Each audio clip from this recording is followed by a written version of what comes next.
माणगाव इथं आयोजित एसटी कर्मचारी संघटनेच्या अधिवेशनामध्ये मंत्री भरत गोगावले आणि खासदार सुनील तटकरे यांच्यात जुगलबंदी पाहायला मिळाली। मोबाईलवर बोलत किंवा नशापान करून गाडी चालवल्यामुळे अपघात होतात आणि हे टाळण्यासाठी ड्युटी संपल्यावर घरी जाऊन 2-3 चपटी घ्या असा अजब सल्ला मंत्री भरत गोगावले यांनी एसटी चालकांना दिला।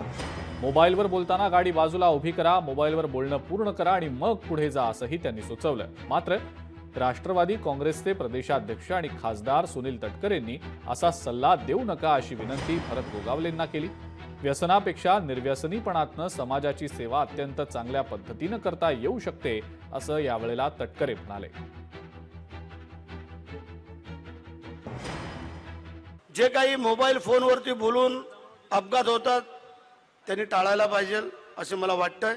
मग एक वेळ तुम्ही गाडी बाजूला उभी करा, मोबाईलवर बोलणं पूर्ण करा आणि परत गाडी न्या, तुम्हाला कोण काय बोलणार नाही आहे। दुसरा मुद्दा, जे काही नशापान करून काय कधी कधी हे करतात, 1-2 लोक असे नशापान करतात आणि हजारो कामगारांना त्याचा भुर्दंड सोसावा लागतो, त्याला सामोरं जावं लागतं। पण 2-3 जे काय असतात असे महाभाग, यांना आमची विनंती राहील की जर तुमची ड्युटी संपल्यानंतर 1 चपटी पियाची ती 2-3 पिया, पण ते घरी जाऊन पिया, पण त्या ड्युटीवर असताना पिऊ नका अशी आमची तुम्हाला विनंती आहे। हे बोलले भरत शेठ ती थोडी घ्या, घरी गेल्यावर ते पण सांगा नका घेऊ।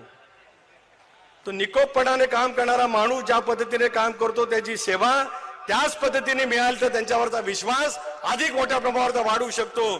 शेवटी व्यसनापेक्षा निर्व्यसनी पद्धतीने आपण काम करण्याचा प्रयत्न केला, त्या निर्व्यसनातून सुद्धा समाजाची सेवा अतिशय उत्तम पद्धतीने करता येऊ शकते।